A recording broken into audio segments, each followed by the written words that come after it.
When you wake up each morning, you're standing at the gate of influence. Your first thoughts are not trivial. They are instructions to your nervous system. They are messages sent deep into your cellular memory, reminders to your mind, your body, and your spirit about who you are and what you are becoming.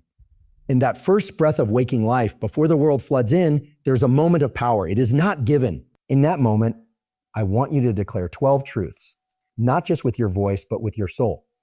These are not mere affirmations. They are activations. Tell yourself, I am the architect of my mind. You are not at the mercy of your past. Your thoughts repeated with intention shape your biology. You are literally wiring your future with each declaration. Say, my purpose is stronger than my excuses. Motivation fades, but purpose is immune to fatigue. It is the deep river underneath all storms. When you remind yourself of why you're here, everything changes. Say, today I choose discipline over comfort zones, shrink brains. Discipline expands them. You don't need to feel like doing it. You just need to decide it's who you are. Say, I am resilient. My challenges reveal my capacity. Stress is not your enemy. It's the forge that builds mental strength. The brain adapts, but it adapts to what you repeatedly face, not what you avoid. Say, my thoughts shape my reality. I choose clarity, focus, and peace. Every second, your mind is listening. Speak order, speak direction. Train your internal state like you would train a muscle. Say, I will move my body with intention today. Movement isn't optional. It's how your biology wakes up to possibility. Motion activates cognition. Movement clears stagnation. Say, I am a creator, not a consumer. You are not here to scroll endlessly, react aimlessly, or exist passively. You are here to build, speak, right? Love, lead. Create with your words, your hands, your presence. Say, I will protect my attention like sacred fire. What you focus on grows. Guard your mind from distraction. Set boundaries. Focus isn't a trait. It's a trained skill. Say, I release what I cannot control, and I act powerfully on what I can. That's the gateway to inner freedom. The brain finds peace when you separate concern from control. Clarity arises. Energy returns. Say, I speak truth over myself. I speak truth over myself. I speak life into others. Your voice carries biochemical influence, not just over your body, but over every environment you enter. Speak like it matters, because it does. Say, I am connected to something greater than myself. You are not alone. You are not random. Your life is part of a larger narrative, a divine design. Live with reverence, act with faith. And finally, tell yourself, this day is sacred. This breath is a gift. I will not waste it, because presence is power. When you fully engage with this moment, you become unstoppable, not because everything is easy, but because you are fully awake. Neuroplasticity is the brain's ability to change and adapt in response to experience, thought, and behavior. This capacity is not confined to childhood, as once believed. It continues throughout life. Every time you repeat a thought, learn a new skill, or overcome a mental challenge, you are literally reshaping the physical structure of your brain. Neurons that fire together wire together. What this means is that the circuits in your brain that are activated repeatedly grow stronger, faster, and more automatic. This is both a liberating and sobering truth. It means you have the power to build a brain that works for you, but it also means that negative habits of thought, emotion, or behavior, when repeated, can carve deep ruts in your neural pathways. You're not stuck. No matter how deeply conditioned a response may feel, no matter how entrenched a pattern of anxiety, fear, or procrastination seems to be, your brain is capable of changing its structure to support a different way of being. The key lies in focus, repetition, emotional intensity, and consistency. Each time you deliberately think a powerful, constructive thought in the face of difficulty, whether it's I can handle this or I am growing stronger through this, you are casting a vote in favor of a new neural reality. Over time, with repetition, that thought becomes easier to access. Eventually, it becomes your default. A deliberate self-talk is one of the most effective ways to engage neuroplasticity. When you wake up in the morning and tell yourself, today I move with intention, or I am capable of mastering this challenge, you are stimulating the prefrontal cortex, the region of your brain involved in planning, focus, and emotional regulation. You are giving your brain instructions for how to shape the rest of your day. Even if you don't fully believe the words at first, the act of saying them with emotional weight and regularity begins to change the circuitry that governs belief and perception. The brain doesn't just respond to truth. It responds to repetition. It responds to what you rehearse. This is not about blind positivity. Neuroplasticity is not wishful thinking. It's biological reality. It involves biochemical and structural change, synaptic connections strengthening, myelin sheaths thickening, neural pathways rerouting. When you choose to practice gratitude every morning, for example, you're not just changing your mood, you're activating reward centers in the brain that can help regulate stress and increase long-term well-being. That's real, measurable transformation. But it requires intention. Passive repetition doesn't create deep change. Mindless scrolling, rumination, and unchecked emotion reinforce unhelpful circuits. If you want to redirect the wiring, you must engage your thoughts with awareness and purpose. Use movement, breath, and vision to support your intention. When you pair elevated emotions like hope, courage, or purpose with consistent thought and action, you create the conditions for profound change. You are not a fixed identity. You are a living, adapting system. Every morning is an opportunity to participate in the construction of the mind you want to inhabit. Your brain is listening. Speak what you want it to become. The state you embody in the first moments of your morning determines the psychological and physiological trajectory of your entire day. It's not just a matter of mood or emotion. It's a full spectrum neurobiological condition that impacts how you think, how you perceive, how you act, and how resilient you are in the face of stress or uncertainty. When you wake up and immediately reach for your phone, flood your mind with noise, or start your day in a reactive mode, you are telling your nervous system that it is time to survive, not to thrive. That shift into a sympathetic, high alert state narrows your field of awareness, primes your system for short-term thinking, and suppresses your capacity for creativity, patience, and deep focus. On the other hand, when you begin your day by regulating your breath, anchoring your attention, and choosing intentional thoughts, you place yourself in a parasympathetic state of coherence.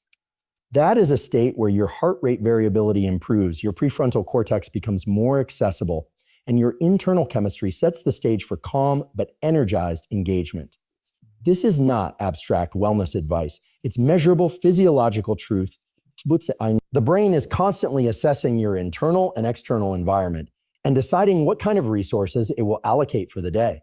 If you start the day with stress, cortisol spikes, narrowing your cognitive bandwidth and biasing your mind toward problems, threats, and urgency. But if you start with clarity and intention, you signal safety, which opens up access to longer-term thinking, emotional regulation, and strategic vision. The initial state you set becomes a kind of neurological filter. Everything you experience, conversations, challenges, opportunities, is interpreted through that filter. When your state is intentional and elevated, you perceive difficulties as puzzles, not threats. You approach work as contribution, not burden. Is not burden. You navigate the day with responsiveness rather than reactivity. This difference is subtle moment to moment, but enormous over time. It shapes who you become. This is why rituals matter, not just as routines, but as state-setting tools. Breath work, sunlight exposure, deliberate movement, hydration, and meaningful self-talk are all physical mechanisms that tell your brain what kind of day you are preparing for. You are not passively entering the day. You are actively tuning your nervous system. Just like a pilot checks their instruments before takeoff, you are preparing your internal state to carry you through complexity, uncertainty, and opportunity. You cannot control every outcome of your day, but you can control the state from which you meet it.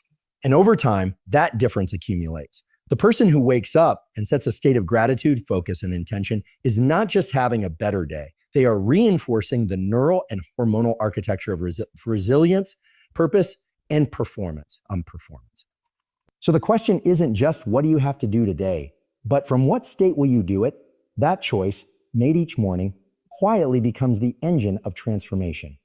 Before any meaningful action can occur, vision must take root. Vision is not simply a goal or a wish. It is a clear internal image of what could be, reinforced by emotional conviction and cognitive clarity. It is the mental blueprint that directs energy, behavior, and focus. The brain does not act randomly. It acts based on the pictures and possibilities it is shown repeatedly. If you wake up each day without a clear sense of what you are moving toward, your actions will be fragmented, reactive, and easily derailed by distractions or minor obstacles. But if your mind is anchored in a vision, something greater than your current circumstances, then your nervous system organizes itself around movement, momentum, and progress. This is how the brain is designed. It is a prediction machine, constantly projecting outcomes and adjusting behavior based on what it expects to find. If there is no vision, there is no direction for those predictions to go. But when you have a mental image of the life you want to build, the person you are becoming, or the impact you want to create, your system becomes primed. Your reticular activating system, the filter in your brainstem responsible for alerting you to relevant information, begins to light up in alignment with that vision. You notice opportunities you would otherwise ignore. You generate ideas that support the goal. You become more resilient to setbacks because the future you see is more real to you than the discomfort of the present. Vision regulates effort. The clearer and more emotionally charged the vision, the more likely you are to persist through difficulty. Neuroscience shows that dopamine, the neurochemical of motivation and drive, is not just released when we achieve goals. It is released in pursuit of goals that we believe in. The key word is belief. If your vision is vague, uninspiring, or feels disconnected from who you really are, the brain won't mobilize the necessary systems to pursue it. But when the vision feels aligned, authentic, and possible, when it taps into your purpose, your physiology supports your movement forward. This is why it matters what you speak to yourself each morning. Words are not neutral. When repeated with intention, they reinforce vision. Statements like, I am becoming a disciplined leader, or I am building a life of impact and clarity may seem simple, but they are powerful inputs to the visual and emotional centers of your brain. Over time, they begin to rewire what you expect from yourself and from the world.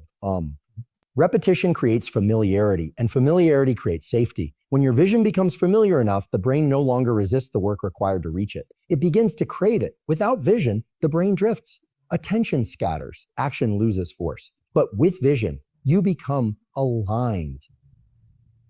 Action flows from alignment, not pressure. That's the power of a morning practice rooted in declaring who you are and where you are going. You are not just reacting to life. You are creating it, starting with what you see. Hormonal harmony is not just a concept reserved for biology textbooks. It is the real-time orchestration of your internal chemistry that governs how you think, feel, and act. Every thought you think, every breath you take, and every word you say to yourself has the potential to influence your hormonal environment. When you wake up in the morning, your body is already releasing hormones that set the stage for your day. Cortisol naturally rises to help you feel alert and ready to engage with the world.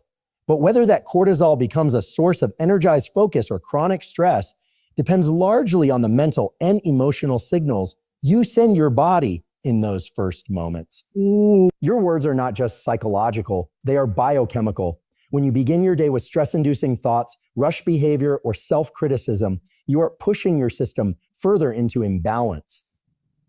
Cortisol remains elevated longer than necessary, and over time, this creates a pattern of burnout, anxiety, and poor recovery.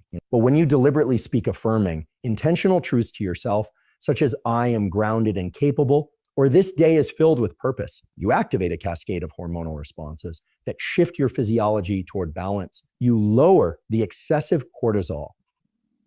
You begin to activate dopamine, which is tied to motivation and pursuit. It will stimulate serotonin, associated with contentment and mood stability.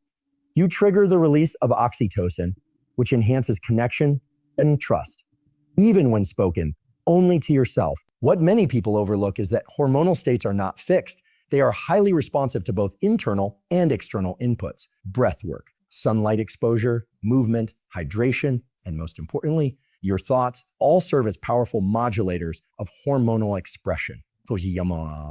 Morning routines that begin with conscious thought, gratitude, and physical movement are not just nice habits.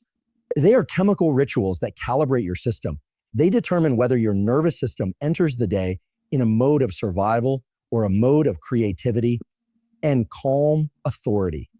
When you align your morning thoughts with your deepest values, your hormonal system responds with greater stability. You become less reactive, more present. The stability of your hormonal environment shapes how well you focus, how clearly you think, and even how deeply you sleep at night. It influences your immune system, your energy regulation, and your capacity to recover from stress. Harmony isn't passive, it's practiced. This is why intentional self-talk is so powerful. It is not about pretending things are good when they aren't. It's about setting a biochemical foundation from which you can meet challenge with clarity rather than chaos. Practice this daily, your baseline hormonal state begins to shift. You become someone whose body and mind are synchronized in pursuit of meaning rather than stuck in cycles of reaction. Your hormones are listening, your body is responding, and when your internal chemistry is in harmony, your external actions begin to reflect that balance. The morning is your opportunity to influence this harmony with conscious intent, shaping not only your day, but your biology. Purpose is not a luxury of the fortunate. It is a biological necessity. It functions as the anchor of identity, giving shape and coherence to how we perceive ourselves in the world. Without a strong sense of purpose, the mind drifts. We become overly reactive, easily influenced by external pressures, and vulnerable to the chaos of circumstance. But when purpose is clear and felt deeply, it begins to organize the way we think, the way we speak to ourselves, and the way we behave under stress. It creates a stable center, a core identity from which we act with intention rather than compulsion. The brain thrives on clarity. It needs direction to optimize its resources. Purpose provides that direction. It simplifies complex decisions because it acts as a filter. When you know who you are and what you're here for, you stop negotiating with your lesser impulses. You stop chasing validation from outside sources because your identity is not up for sale. It's grounded in something deeper. Yet that stability shows up in your self-talk, especially in the first moments of the day. When you wake up and declare, well, I am here to serve, to lead, to grow, to contribute. You are not just motivating yourself, you are reinforcing the neural pathways that define your sense of self. Identity is not static. It is built through repetition and aligned behavior. When you repeatedly align your actions with your purpose, your brain begins to form a consistent model of who you are. This internal consistency generates confidence, not from ego, but from coherence. The nervous system thrives when there's alignment between what you believe, what you say, and what you do. That alignment becomes your emotional baseline. It allows you to handle adversity without losing your center because your identity is not based on how things are going. It's based on who you are committed to being. There is a powerful feedback loop between purpose and biology. When you act in alignment with your deeper why, your brain rewards you. Dopamine levels rise, not because you achieved something externally, but because you confirmed something internally. You acted in accordance with your values. That internal reward system is essential for building habits, enduring challenge, and sustaining motivation.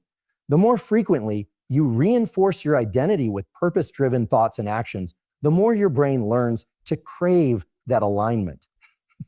Over time, your default mode becomes one of integrity, not just discipline. This is why it matters what you tell yourself in the morning. Words like, I am strong, I am focused, or I am here to impact the lives of others do more than boost confidence. They stabilize your identity. So they anchor you to something larger than temporary emotion or fleeting success. They remind your nervous system of who you are, even when the world feels uncertain. Purpose is not an idea. It's a signal to the brain that there is meaning behind your movement. And when the brain believes your life has meaning, it works differently. It learns faster, recovers quicker, and resists less. In that state, you don't just survive the day. Attention is not something you either have or don't have.